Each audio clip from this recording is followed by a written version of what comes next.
Everyone, and a very good evening, and welcome to yet another exciting live roundtable discussion on the hybrid work leader transforming leadership, which is very exclusively curated by ETHR World and Skillsoft.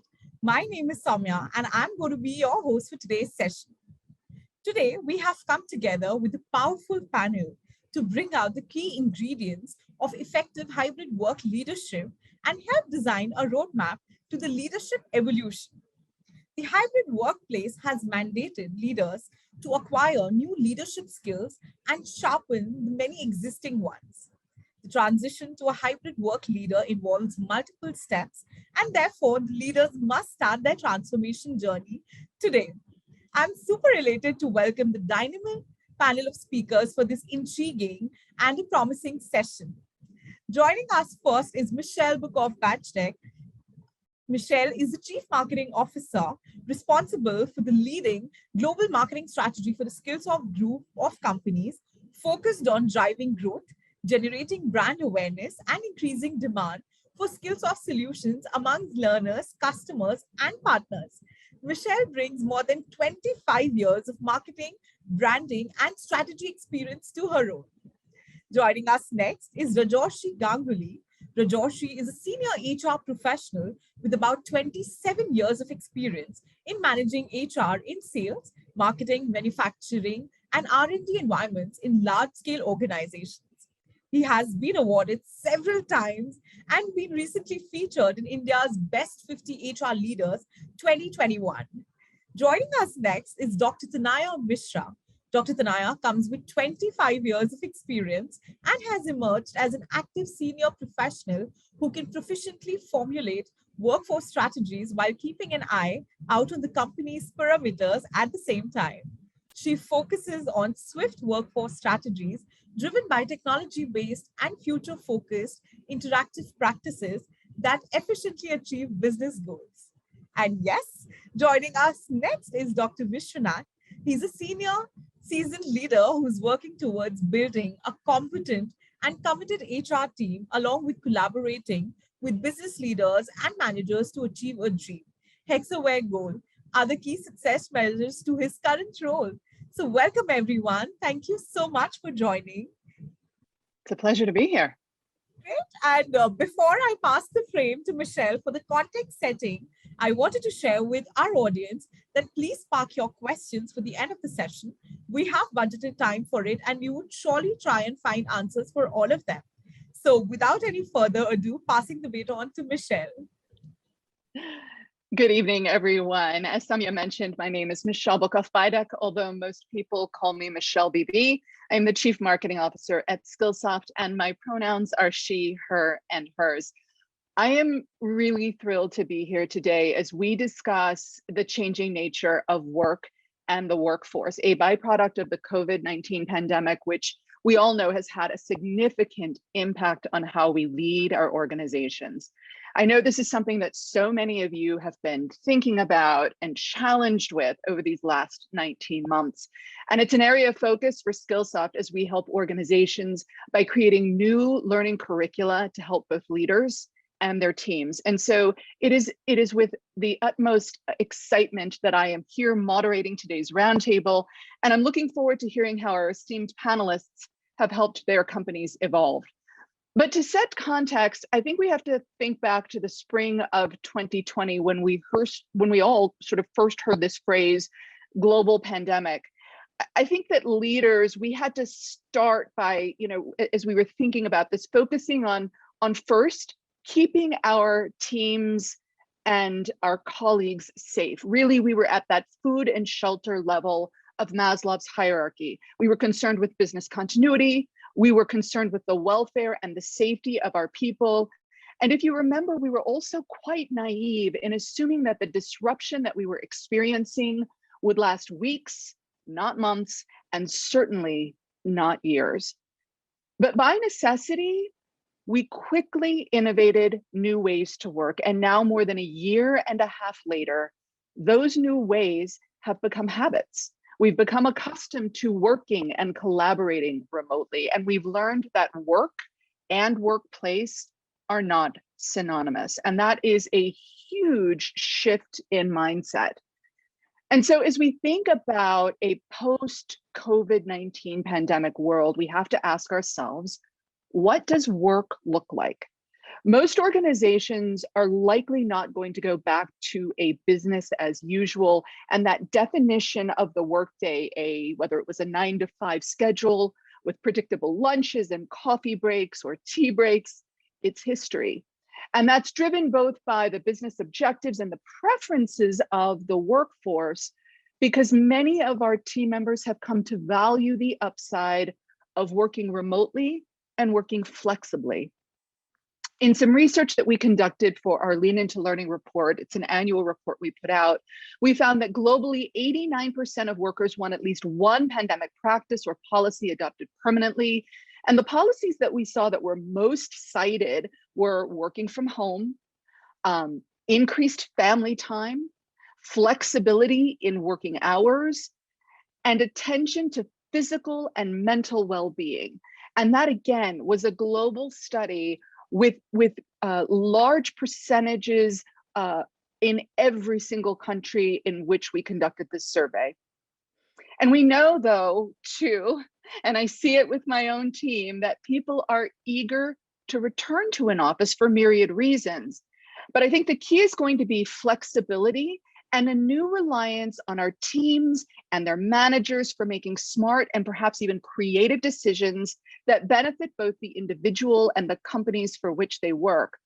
So as many organizations around the globe still grapple with COVID-related issues like masking, like vaccine mandates and subsidies and social distancing, they're also reinventing themselves in terms of where and how people will work. There isn't a one-size-fits-all solution, unfortunately. And in fact, I think a lot of companies that have made broad-scale proclamations might have to rethink or revisit some of those in the future. And leaders and their managers, well, I think they need to be thoughtful about what makes sense for both the business and its people. They need to look at individual roles and determine which should be office-based, which can be remote, and which will work best in some kind of combination of the two.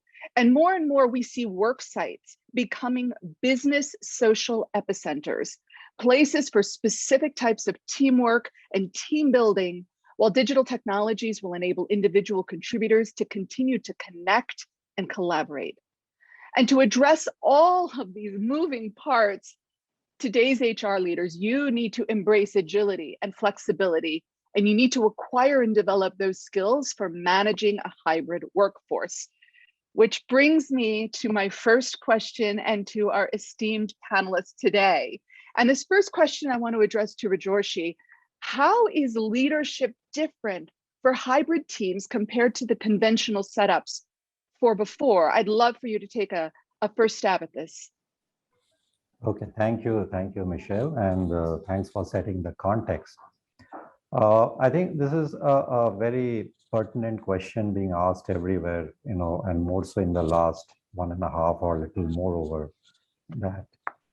See, I personally believe that the basics of leadership styles remains the same, but if someone wants, like let's say in an organization like ours or many other organization which is building a hybrid work environment, I think what we are increasingly seeing is that the leaders need to be comfortable with a slightly different style compared to a very conventional work setting where people come to office, you see each other every day, you sit in meetings, you interact with people. So some of the styles which we have seen it's working, and even with my own experience, because in my organization we actually have hybrid teams even before the pandemic, because for example, almost 11,000 people in our company, they are in sales and they are across 700 towns and cities. So in a way they are hybrid. I mean, they don't come to office every day, and there are leaders who need to connect with them. So some of the styles which we found, leadership styles which are slightly needed in managing hybrid is, I think the first and foremost is, are you a very connected leader? Because you need to constantly connect with the team who is not in front of you. I mean, you're not seeing or meeting every day or coming to the office.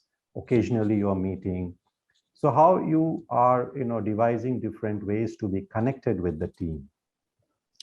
The second important is, how are you including the remote team or the remote colleagues in your decision-making process so that, they feel very included. So I think inclusiveness is an art where the hybrid leaders, team leaders would have to practice, because it's very easy, somebody sitting in front of me or in my office, you call them, include them in a decision making or a discussion. But if you have a remote team, they feel sometimes excluded, or they feel that they are not getting the share of attention which a leader should give. So how do you develop that art of, developing a bit inclusiveness wherever your team is working? The third is related to this one is, how do you give visibility to your team? And more so when they are not in the epicenter where work is happening, and they are spread over. So how do you give visibility to your management, your senior team, so that they feel recognized and they feel that their work is valued? Otherwise, they feel they are left alone. The other part which is coming up is all about, being tech savvy, because when you are managing a hybrid team, you really need to be, you need to have the digital dexterity. You need to manage yourself very well, plan your meetings, get adapted to the different technology, whether it's online, other form, and that's not a choice anymore. So you need to be very good in technology, just not for conducting meetings, but for all processes, like say you are doing a discussion or a review, you are managing performance, giving feedback, or you are attending a training program. So everywhere technology would hit you, and you can't say I don't know how to handle. So you should be accessible, you should be very clear with technology, and being connected is an important thing. And the last few things I think very important is, when people work remotely, we all assume that people are available just whenever we want to call them. So how do you kind of be empathetic and, give them the respect people's time and, respect personal space? And many times we have seen in the last 1.5, 2 years, people complaining that, meetings are going on even late in the evenings. We get calls anytime. We don't have, lunch break. Because sometimes people feel, because they are working from home or otherwise they are accessible all 24 hours, but that's not the case. You have to respect personal space, time, which in a typical office environment, when everybody is working in front of you, maybe it's more easy because you have a certain time, you come to office, you take breaks, you go back. But here you have to kind of make sure that this personal space is given to people. So I'm sure there are much more, but these are some of the top of the mind recall where I see, a hybrid leader should exhibit these things a little more in a pronounced way than in a conventional manner. Rajoshi, I want to ask one follow-up, because you mentioned something that I think is really interesting, because in this world where we recognize that we have to be creative and we have to provide more flexibility, you also said it, are we testing boundaries and not giving people that space of, now I'm separating my personal and my professional life because I can work from anywhere, I can work at any time. And so as a leader, do I have to be far more conscientious about respecting those personal boundaries? Because I think we've lost some of that. Would you agree? I do agree, and it's very important, because just because somebody is working from home, that does not mean he or she is available 24 hours. Right. For example, I can give you an example. I have a team member in my indirect team. She has a baby and she's just 6 months old, and she's back to work, of course, remotely. So, we told her that you finally get the work done. We would not disturb you when you want to, take care of your baby during the day, but these are your deliverables, you do it. So some of these flexibilities you need to provide to the team and respect each other's personal time and space. Otherwise, people would feel very stressed and burned out. I mean, I can't call a meeting in 10 in the night or 9 in the night, Right. assuming that people are at home, so they can join anytime. So you have to respect these things. I think that's incredibly fair. And I think your example was a great one where we can be creative in terms of how we give people flexibility, but they still need to create their own personal boundaries. I like that.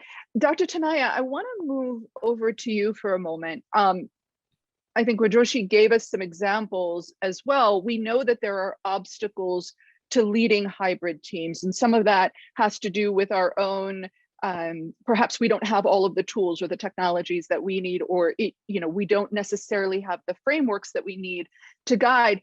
What are some of the examples, or what are some of those obstacles that you're seeing from your experience? Okay, so I think it is on different aspects. Like, let me begin with saying the workplace. So a lot of people say it's the death of the workplace, but actually it's not. It's a blended approach, right? So some people have actually given away office spaces and they're saving that kind of money. Others are still, they're having an approach where some are coming in and some are not. But let's also understand that, I'm in the manufacturing space. While we use AI, bot, IoT, blockchain, but this is more in improvement of the processes that we have, but it can never replace the people on the floor. So in the manufacturing, and before that I was in constructions, immaterial of which part of the world, you just had to have your people out there. Of course, you took care of the COVID guidelines, because that was really, those times were difficult, and definitely we had to take care of our people.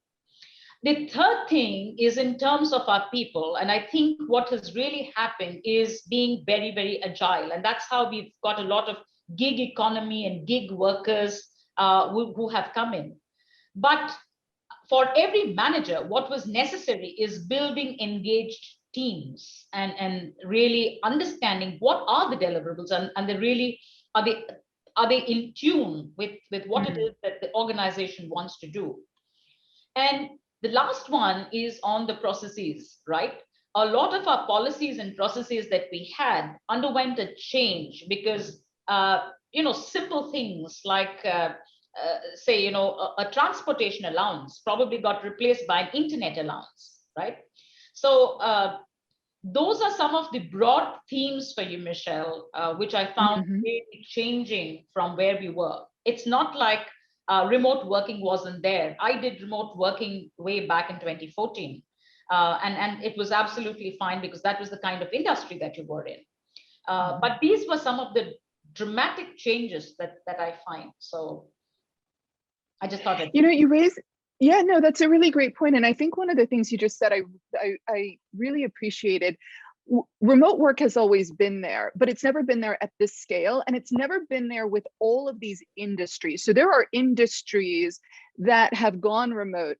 I remember early back, I had worked remote. It was not a problem, but my husband, who was also in manufacturing, had never worked a day outside of the office. And so of course he comes to me and says, hey, do you know this thing called Microsoft Teams? Because I've never used it. And all of a sudden I've got to, collaborate with people this way. And so I think that shift is what's really made the last 19 months most difficult. Do you agree with that? Oh, absolutely. I think that's why I said agile. I mean, when I'm speaking agility, I'm talking of learning, trying to understand, because I think that, as HR professionals, all of us here were in the forefront. And at one end, we were trying to protect our people in terms of COVID affected, some of our employees who were COVID affected, taking precautions. At the same time, trying to understand that, as a team, we were functioning and the organization was functioning. I think it's hats off to the HR professionals who are at the helm of affairs. Right. Absolutely. Dr. Vishwa, I don't know if you want to jump in on this one, but, when you think about the obstacles to leading hybrid teams, what are you seeing in your organization? Look, there are a number of obstacles, but like I said, that you tend to invent new ways. One is building engaged teams. Do people really understand? I could literally switch off the camera and be playing on my video game, just like I'm back in school. So So I think the span of attention has undergone a sea change. Also in terms of building that teams, and that's exactly what Rajoshri said, it was so easy to get your teams together. But when you're managing a hybrid, for instance, today I have something called the Plant Managers Academy, where people from Kenya have come in, but people from US haven't been able to come in, or people from Singapore haven't been able to. So it's not the same experience, but you're trying to struggle with this and trying to build the engagement levels and building a thread to the best possible manner. I'm not saying that we've mastered it, but I think we are taking baby steps to reach there. Yeah. Dr. Vishwa, would you like to jump in on this one? Yes, Michelle. And I think one big factor that I find has made hybrid working and hybrid leading for leaders challenging is that this social distancing has caused emotional distancing. And I seriously believe that the fact that employees have disconnected, and I'm not saying this is happening standard across all places and industries. For example, in the industry that I come from, information technology, we have today 20%, almost 20% workforce, which has joined us in last 1.5 years. They've never come to office. The chances are many of them have never met any of their colleagues. And therefore, my fear is that their connection with the purpose of the organization, and we have a very beautiful purpose. It says the purpose of Hexaware is creating smiles using great people and technology. But look at the practical limitation that I have today. For me to help them connect with the purpose itself is very challenging in a remote environment. And I think, as Dr. Tanay was also talking about, that disengagement could also be a function of the fact that I don't connect with the organization's purpose, its mission, its culture, and therefore it doesn't really matter, whether I work for company X or company Y, because I could be actually be doing the same thing. So in some of the industries like services, this is very, very critical. And I think that is where a lot of companies and leaders could be losing out if they don't do something dramatic and creative to deal with this environment. Well, so then let me follow up with a question for you, because I think you've just described one of the, I think is one of the biggest challenges that companies will face, and probably one of the reasons we are likely to see more within this, great resignation, as they're calling it, because again, you don't feel or connect with the purpose or the mission of the organization. So what are then some of the characteristics that you've observed in successful hybrid teams? What do leaders need to be doing in order to help people better connect? Yeah. Hi, thank you. Thank you for that question, Michelle. And how incidental it is that I just came out of a program that we run at Hexaware called the Great Managers Program. Now, Great Managers is actually an annual recognition which involves managers who have done a wonderful job on the projects, on all the project parameters, and they have also been rated very, very highly in terms of their team engagement scores. So a combination of this earns them an annual recognition at the hands of the CEO, and we call this a great manager. It's an annual recognition, so you have to keep earning it again every year. So I just came out of that program, and we were looking at almost about 150, 200 practices that these managers have, which make them great managers. And when we looked at and analyzed what are these practices and how come they have been able to sustain their performance even as managers, we realized a very interesting pattern. And we have, for internal communication purpose, we have branded that pattern as care managers, C-A-R-E. Yeah. And while of course the word care has its own meaning, we realized when we looked at what do these managers do, and this is a very, very objective survey, etc. And we said, and we looked at this and said, okay, what do these managers do? One, they connect. Now, let's all remember that the definition of connect itself is very different in a hybrid work environment. In an office, you connect very easily and very, very seamlessly. But in hybrid, it's a very different ball game altogether to connect. But these managers have found some very creative ways of connecting with people in non-work ways for non-work reasons. So the C stands for connect. A stands for aspire. How are these managers rekindling aspirations, development, growth for these people? Again, is a fascinating study for me in the company. And they've used technology extremely well to understand development needs, growth needs. We have what we call a speed mentoring program, which is nothing but a technology enabled mentoring program where we have competency managers who have dedicated time slots on their calendar to do career mentoring. And some of these practices actually I was also not aware of because they're happening in a remote manner, and therefore I didn't really see them. But it was amazing to listen to stories about how they are doing it. Third, and that is what R is, recognize. So when I came in about a year and a half, 2 years back, and even before pandemic, and we could even imagine, we actually invested in a online platform, a technology enabled platform, which will allow us to recognize. And there the need was peer recognition. But a lot of these managers have used that platform very well to ensure that not a single small or big contribution goes unnoticed. So C is connect, A is aspire, third is R is recognize, and fourth is, as Rajarshi also said and Dr. Tanaya highlighted, is empathize, showing that you care.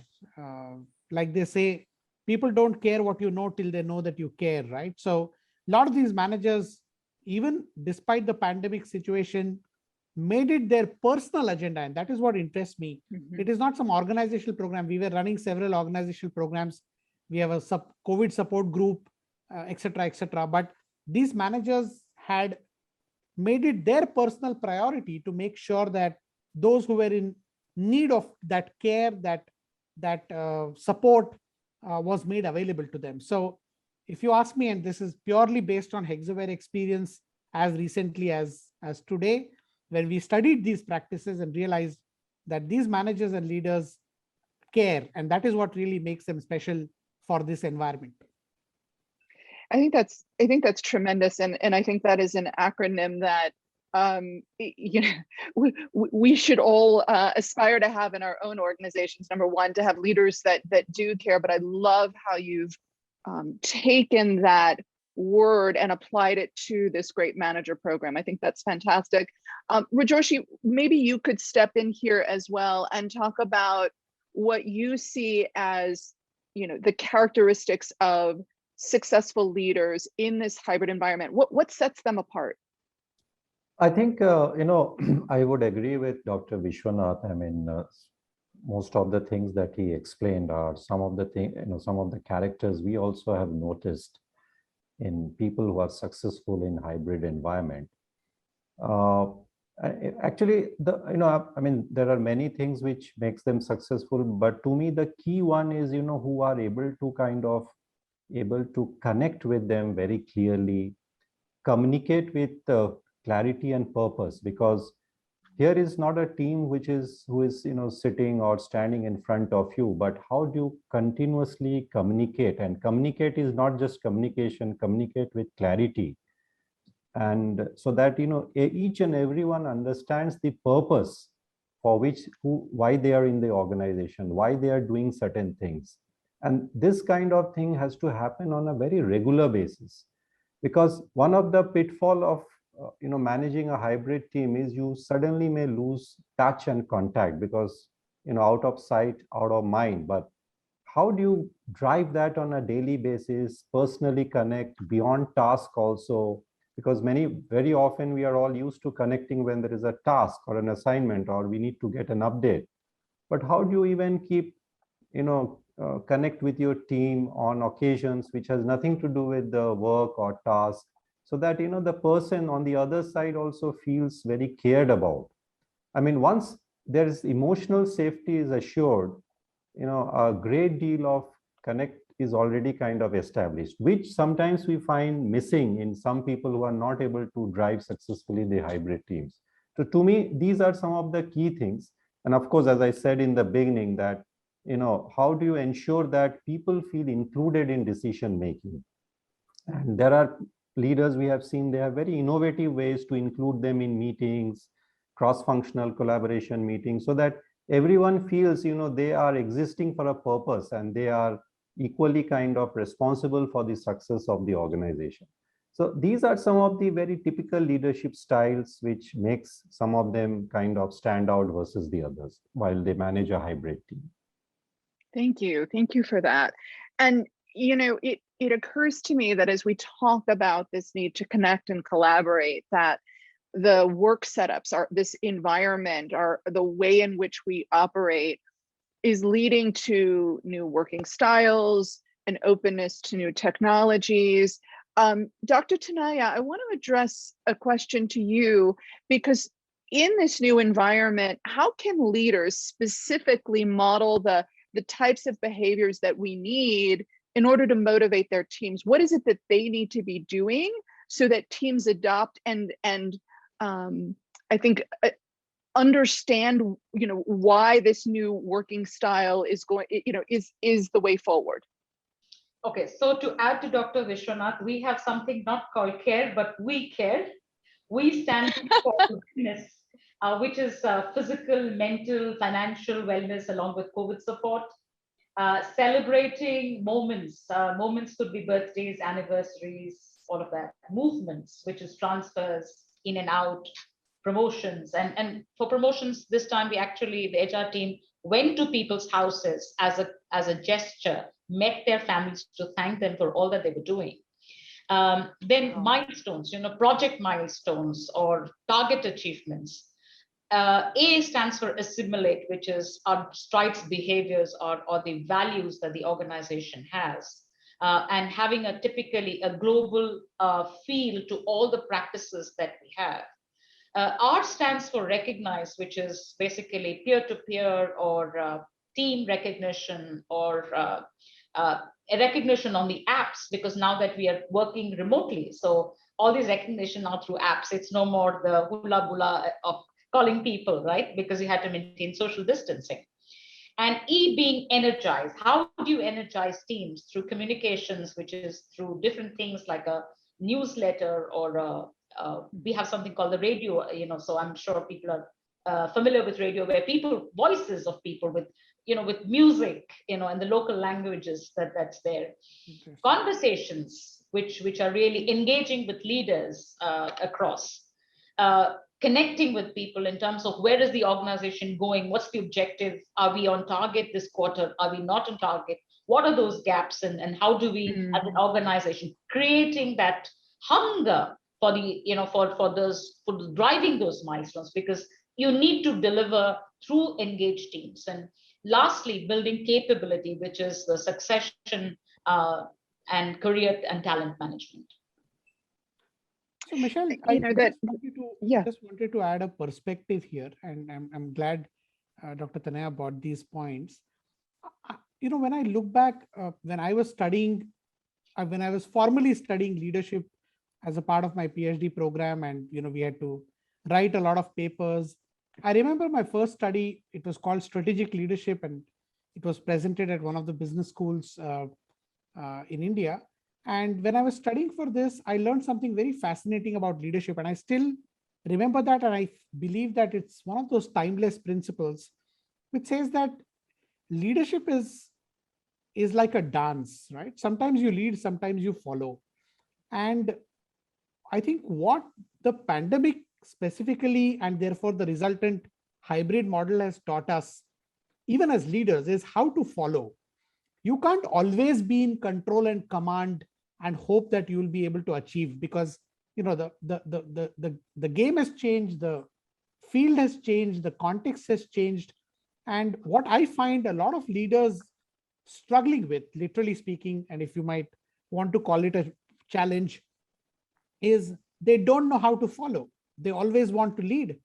And this pandemic situation and the hybrid working model has challenged the leaders on that front very, very significantly, very strongly. And I find that in my own environment, when I look around, leaders who are willing to let others lead are becoming more and more successful, people want to work with them. They trust such leaders more than those who always want to stay in control. And I think that's a fascinating reminder as a principle of leadership to all of us, that situations like this can really throw at us. So I thought I'll just share that as a perspective based on what I observe. So sometimes you lead, sometimes you follow. I completely agree. Dr. Tanaya. Yes, I completely agree with you, because I think the way we looked at leadership has changed. I think leadership is about adapting to the environment and understanding what works for the environment. It's about saying, I don't have all the solutions, and collaborating with teams to understand what's best for us, because today it is a hybrid working environment as well, and it's a VUCA world as well. So, how agile are you in terms of, filling the gap, or to understand what is the situation, and how do we scale up? It's about removing a particular hat and donning another hat to suit the environment. So it's about agility, it's about flexibility, it's about letting go, and saying that, admitting that, probably you have a better solution than I have, and it's about collaboration. So these are some of the key things which has changed from before. Yeah, and I think the what has pretty much remained like a timeless principle, as Rajashri was also saying. Look back 20 years, the what probably remains the same, and we could have talked about care and we care 20 years back. How do you do that now in a changed environment? Right. Is really where the changes are happening. In fact, I think that's just wanted to go add ahead. to what they have added.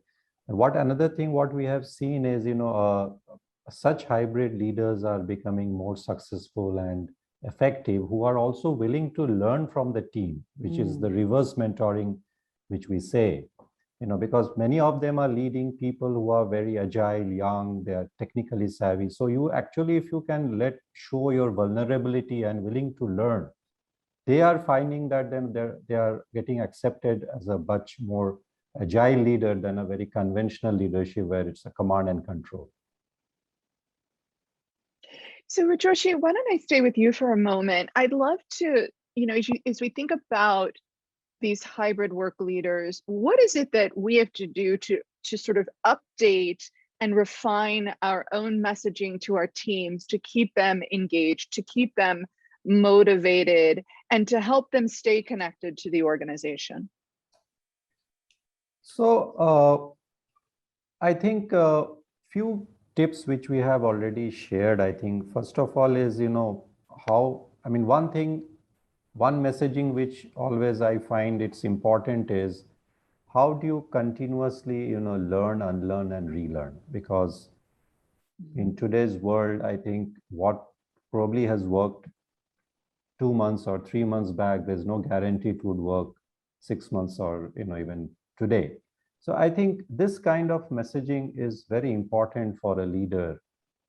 And that should be done in a way where a person feels not threatened, but secured. So where, learning, unlearning is a very painful task, but how as a leader you kind of enable them to kind of learn, unlearn, relearn, whatever it is, because many places we are finding that post-pandemic, the influx of technology, digitization is very high.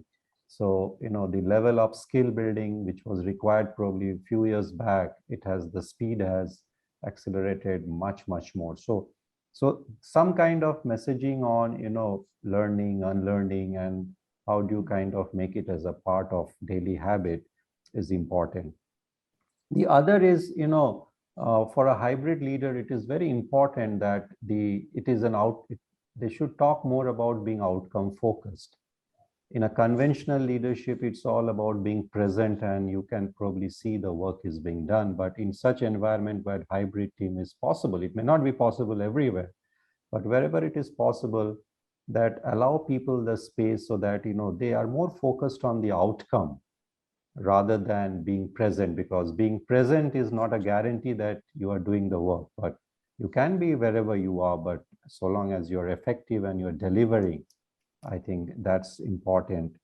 The third important is, how do you celebrate small wins, so that people feel more connected, they get energized, which Dr. Tanya was talking, that it's very important to energize teams who are not in front of you.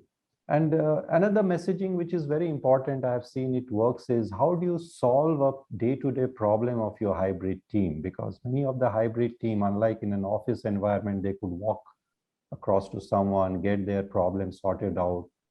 You know, I mean, when I say walking across, it could be someone in the other department, other function. Sometimes many times we are seeing in a hybrid environment, they get stuck, you know, because they don't have access to such team members, which otherwise they could have just walked across, got the job done. So here the leader will have to be also a problem solver, you know, help kind of bridge those gaps, connect the dots, make sure that, you know, the problems are solved, people are able to get that help, which the leaders may have more access than the team members. So they have to kind of sense where things may drop, and that would remove the silo way of working. So people can collaborate better, walk across, or digitally walk across, get the solution, and, you know, get moving. So these are some of the things which I think is very important. And lastly, on the safety and well-being, because post-pandemic, you know, the care and concern, especially for health, well-being, the emotional safety is very important. And working from home is no more very stress-free. So how do you kind of continuously message your team to kind of take care of your health, safety, well-being, family? And we have seen there are many good leaders who are able to connect even with the family, which is in our culture is very common. And, you know, you make the whole family feel energized. So take out some occasions like jam sessions here and there, or some other kind of occasions when they connect with the family. This kind of creates a good amount of energy.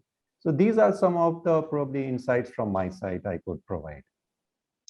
You know, you raised something that I think is really important. And Dr. Vishwa, I'd like to get your take on this. I think isolation and this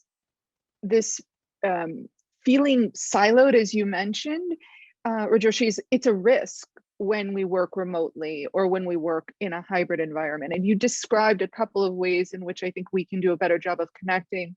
But Dr. Vishwa, how do we work even more to minimize this feeling of isolation, of being separated from our colleagues and staying connected? As human beings, we are social animals, and we really want to connect. And this is not something that I found today. I found that even when I was working, if you're working on global assignments and if you are in a tech world, it happens. You attend phone calls, you become like a robot, and it can impact you. And so I think what we did better this time is actually reaching out to people. People started, having coffees together, virtual coffees together, and chats and phone calls. I think this entire thing, like you mentioned, Michelle, in the beginning, so initially days were fine. But when weeks roll into months and more months roll into a year, it was very difficult. And gone were those days when you could call your colleague and say, hey, how do you do this? But you did that. Your technology, your tech folks helped you. And I think it is a great success story for the world in terms of collaboration. The way technology collaborated with, say, operations or with us in HR, and the way HR collaborated with the rest of the organization to build that connectedness.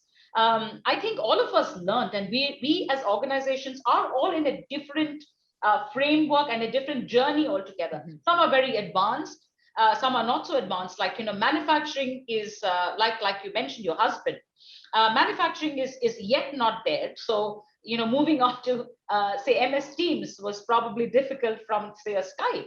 So and having those rendezvous on Zoom, or death by Zoom, as we would call it. Mm-hmm. So I think it's building quality time and understanding the needs of people. There is no one size fits all, because that's the model of the hybrid model, as we call it.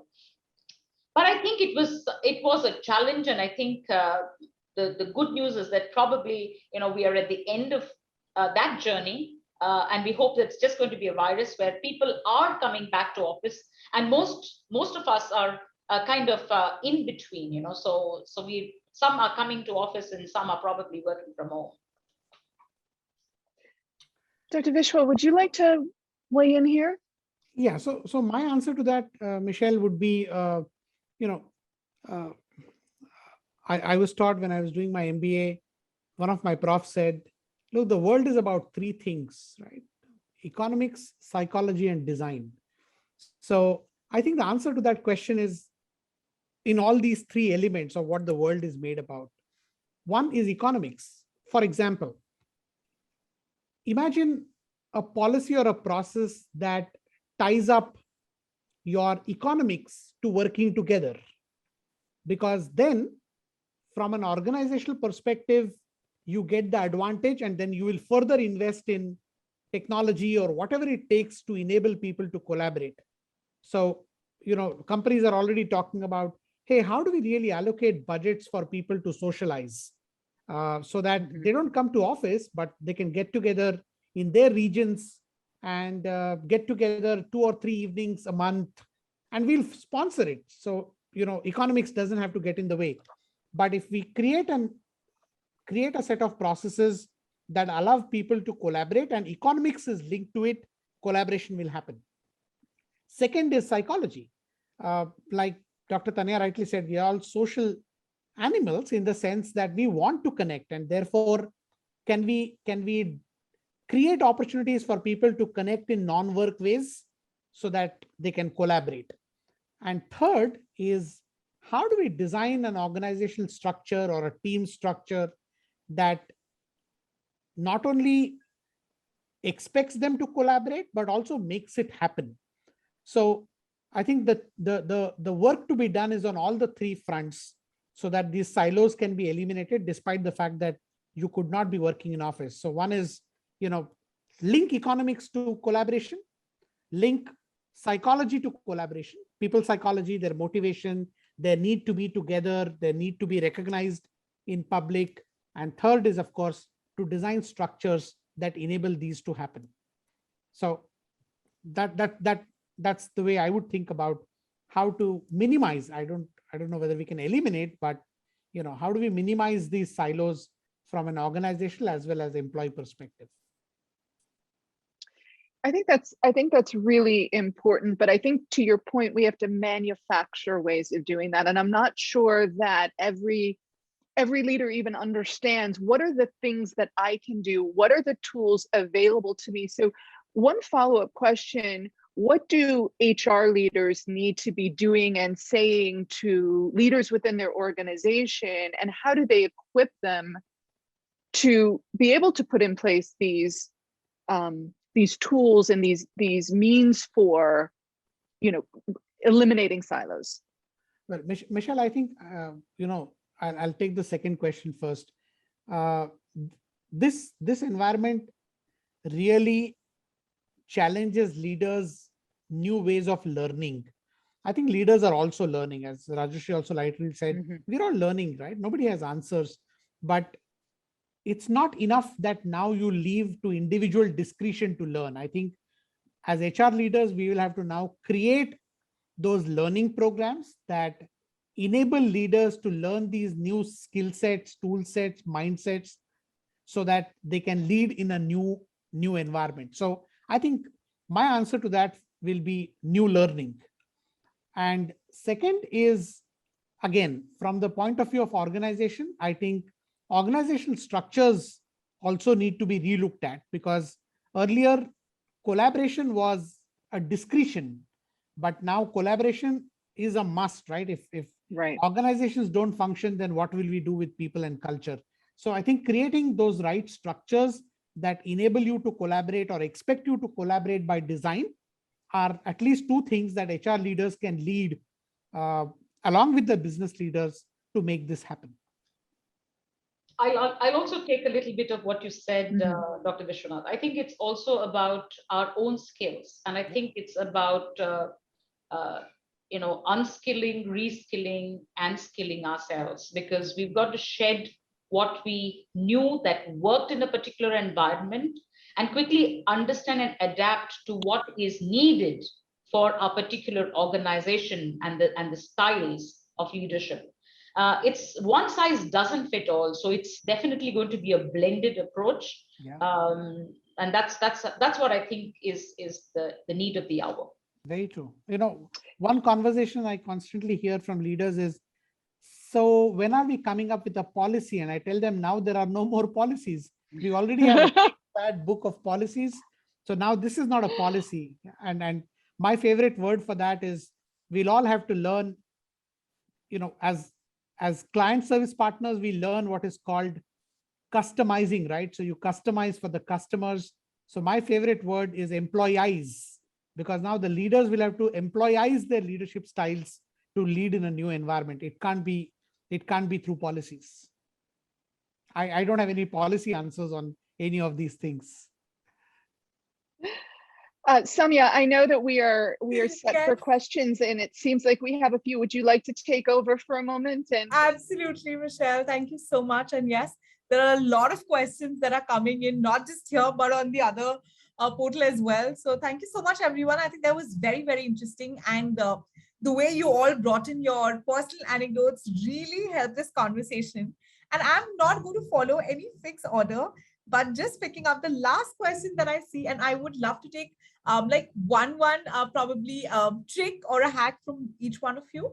So one of our speaker audience, Hema, has asked us that what are the new skills that leaders need to learn or unlearn? So overall, we've discussed this. I think if we can just kind of share one, that would really help us.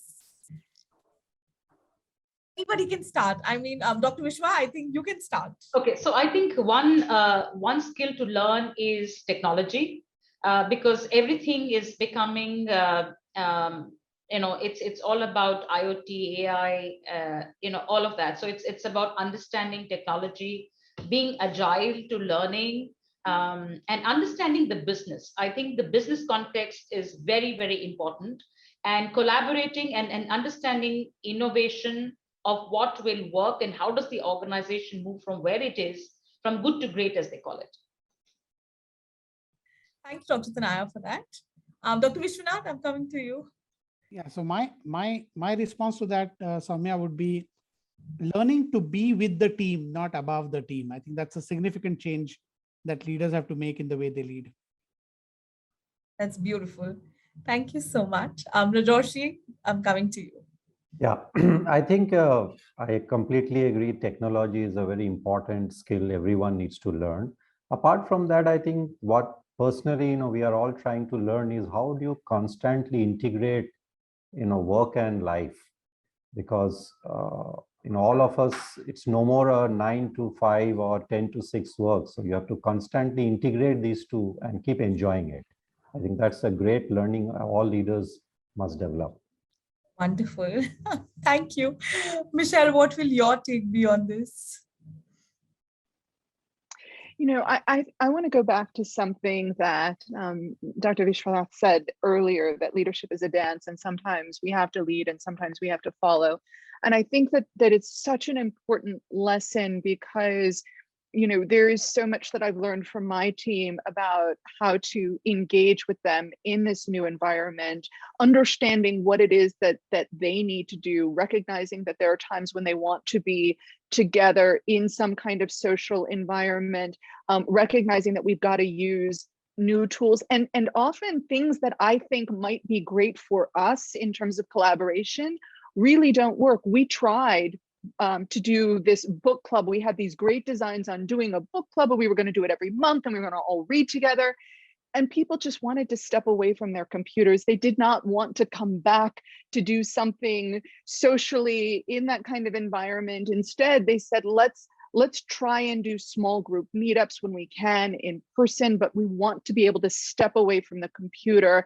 And it was great learning for me, because as we were trying to manufacture this social digital social connection, it wasn't what people wanted. And so as a leader, I had to say, okay, you tell me what it is that you need, and I'll make sure that we can do it. It's that contract I think we have to have.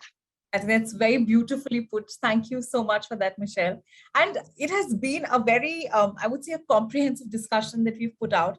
So that brings me to the next question that, and we've covered it in bits, but happy to hear on some concrete tips, because how can leaders actually foster interaction, better conversations, and effective collaboration between their teams or their departments in the hybrid work environment?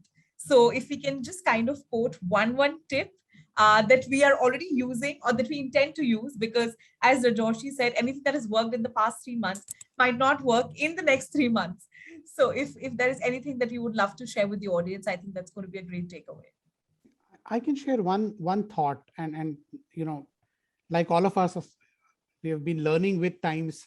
So one thing I realized, I have 23,000 people I need to connect with as a chief people officer across the globe. There is no way practically I can do this. And then I learned a very simple trick, and I would request all of you to try this. I'm sure some of us are already doing that. It's very simple, and it's so simple that we often miss it. You can't do this, no matter how well intentioned you are, unless you have time blocked on your calendar. It is as simple as that.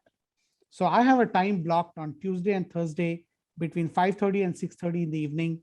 I call this, just to help people remember this, I call this an I am all ears program, where anybody can block 5:30 to 6:30 on Tuesday and Thursday time for any conversation that they believe I can help them in.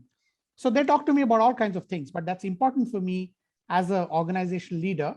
And I know I can't do this on emails and team chats because I simply won't be able to respond to so many messages. But a fixed time on calendar, 2 times a week, helps me connect with at least 5 or 6 people. And if I do this on a consistent basis, I've been managed to do this for the last 8 months. It's given me amazing results. Time on the calendar is the trick. Time on the calendar. Thank you so much for that, Dr. Vishwa, and audience. Time on the calendar is the trick. I'm all ears and yours for that time. So that's a beautiful thought. I'm going to come to Michelle, you now. One trick for the audience. Yep. Mine is pick up the phone and turn off the camera. I think this idea of connecting people, we are getting, we are suffering from digital fatigue. And so oftentimes when I'm doing one-on-ones, I will step outside of my home, I'll put my earpods in, I'll go for a walk. And what I found is when I'm not at the camera, I'm not focusing on 15 other things. Instead, what I'm doing is I'm on the phone and I'm listening to what the person on the other end really needs to share with me. And so pick up the phone, turn off the camera. Pick up the phone and turn off your camera. I think that's the trick. Turn off the camera. Thank you so much for that, Michelle. Dr. Tanaya, I'm coming to you for now. So I think people understand. So it's about being humane and understanding empathy. I think this is what works, being humane and empathy. I think people get it if you are able to understand and go into their shoes, and believe you me, they will feel that much better because you're trying to understand, although you're not there. So empathy and humane. It's beautiful. Thank you. Thank you so much. Rajoshi, I'm coming to you. Yeah, I think, I think to me, whether trick or whatever you call it, I think important is to, hear people out, listen to them. I think many times we are losing that connect and, we are not willing to listen. So listening, I think, is a very important thing. The second is provide visibility. I think, people are in a sense of, kind of fear or insecurity. So give them the visibility, that listen to them. And the last, I think very important for everyone in this environment is to kind of stay fit. There is a boredom, there is a stress environment, people are glued to their laptops or whatever. I would suggest take breaks frequently during the day, or even, take few days off during the month, and just don't focus on work. Take care of yourself and your family. It's very important to recharge yourself. Thank you. Thank you so much. I think that was beautiful. And these are some real things that we've already missed, but now working on it in the last 15 months. So I think it's always beautiful to know. I can see that we are running out of time. So everyone and our audience, I'm so sorry if you couldn't take your questions today. But yes, you can connect with our speakers on LinkedIn. You can make connections. You can ask your questions directly with them. Thank you so much. And yes, now I'm going to pass on the frame to Michelle for the closing keynote, Michelle. Well, I want to thank all of our esteemed panelists. I think this was a wonderful discussion. And what I really heard is that there is going to be this new social contract between organizations, their leaders, and the teams that they support. And I think the expectations are that not only are we going to have to afford this greater flexibility and autonomy, but I think that we're going to have to care more. We're going to have to be more empathetic, and we're going to have to create new ways of working that perhaps we don't even know yet. And I think, to go back to the comment from Dr. Vishwa, we have to be willing to let others lead as well and take that step back. And I think it's safe to say that in the future, whatever a post-pandemic world looks like, it's not going to look like it did before. I think we have clearly established that there are new ways of working and exciting new opportunities for both our teams and for our leaders. And so again, I just want to close by thanking all of our panelists, as well as all of the attendees who were there. And of course, you, Samia, as well. I hope that everyone found the discussion both enlightening and informative, and I look forward to our next one. Thank you.